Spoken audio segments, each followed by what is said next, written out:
set versus 2, main battle tank. You can attack the enemy with such great shock effect and force so rapidly that you can just overwhelm them.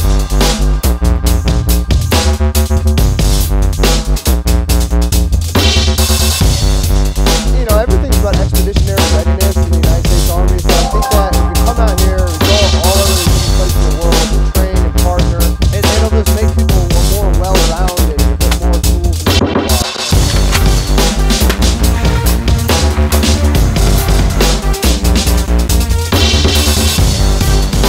My older daughter, she's 17, I don't have to explain it to her. She's aware of what's going on in the world and like that. My younger children,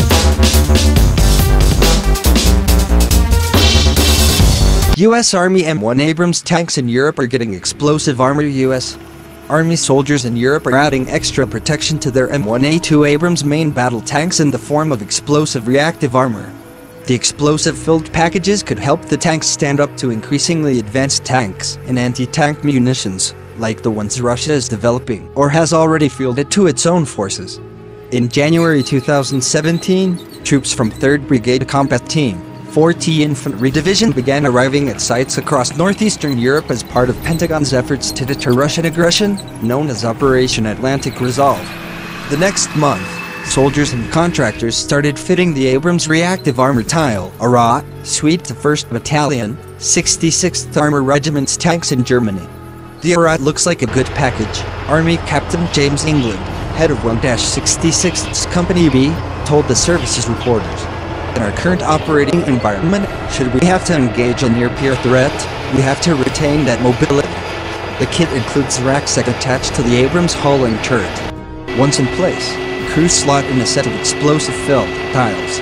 The hull arrangement is 2 layers, with curved tiles on top of boxy ones, while the turret only gets a single group of the angled versions.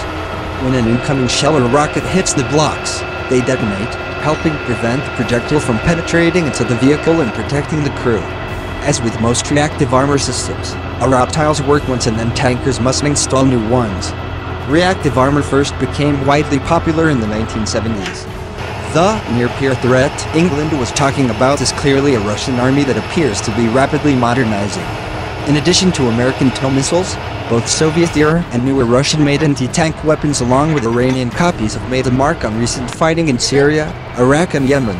In 2015, Houthi rebels in Yemen blew up a Saudi M1 with what looked like an Iranian copy of the 9 M113 Conquerors.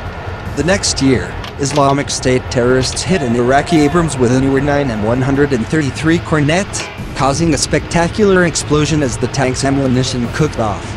On top of all that, in 2015, the Russians debuted the first all-new tank anyone had seen in years, the T-14. The clean-sheet design boasted an unmanned turret, active protection systems and potentially advanced, high-velocity ammunition.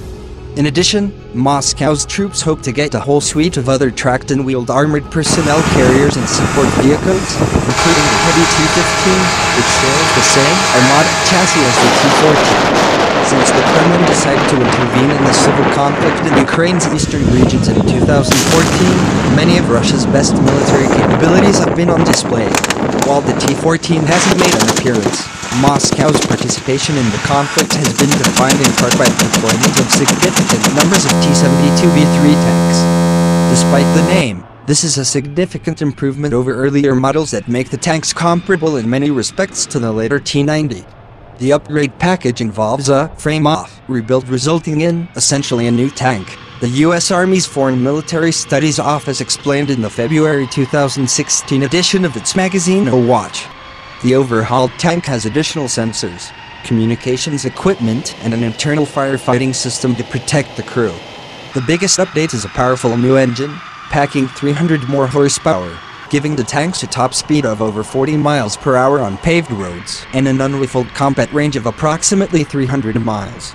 Needless to say, if a conventional fight broke out, American troops in Germany, Poland and the Baltic states would face very real threats. In response to these concerns, the Army began rushing development of new weapons geared toward a high-intensity conflict, such as a version of the Stryker armored personnel carrier toting a powerful 30mm automatic cannon.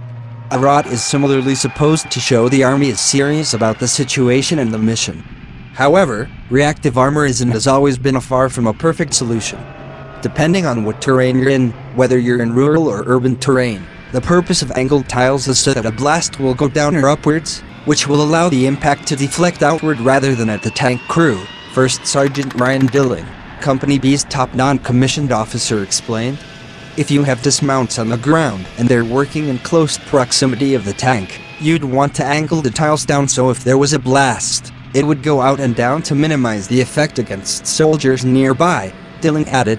If you were in an urban environment and you had adversaries shooting from second or third stories or even on rooftops and the tiles were activated, the blast would push out and upwards toward the threat.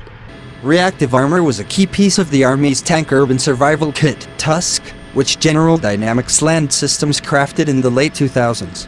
The only problem here is that in urban warfare, tanks have to work with infantry, who might not be thrilled about being so close to the explosive bricks no matter how they're oriented. Time and time again, history has shown the cramped confines of cities give defending troops an advantage over relatively slow and large armored vehicles as they navigate the streets. Fighting in build-up areas would be a given in any prospective European conflict, given the densely populated nature of much of the continent.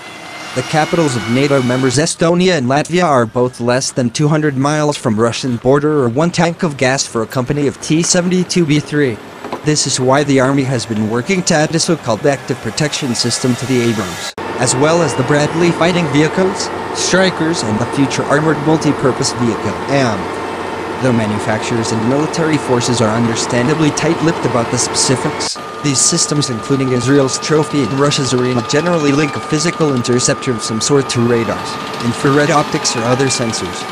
When the system detects an incoming projectile, it fires its own to shoot the threat out of the sky or blow it up. See one in action on the battlefield here. Of course, these systems have many of the same disadvantages of reactive armor. The systems have a limited number of shots and armor crews generally cannot reload them from the safety of their vehicles. In addition, the intercepting projectiles might be just as much of a threat to nearby troops under the right circumstances, depending on the equipment's design. As such, the Army's endgame has moved close and close to a directed energy weapon for active protection. A laser would pose a significantly lower threat to supporting soldiers, and reloading would only be a matter of recharging the batteries. Unfortunately, those systems aren't likely to be ready until 2030 at the very earliest. Of course, there's no guarantee Russia's flagging economy will support Kremlin plans to buy the hundreds of T-14 seconds or other weapons. And regardless, Moscow has generally preferred to use economic and political pressure, political and paramilitary proxies, and other hybrid activities to exert influence on its neighbors rather than open, conventional warfare. In the meantime, American tankers in Europe will stare down Russia with vehicles covered in high explosive tiles.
taket nå?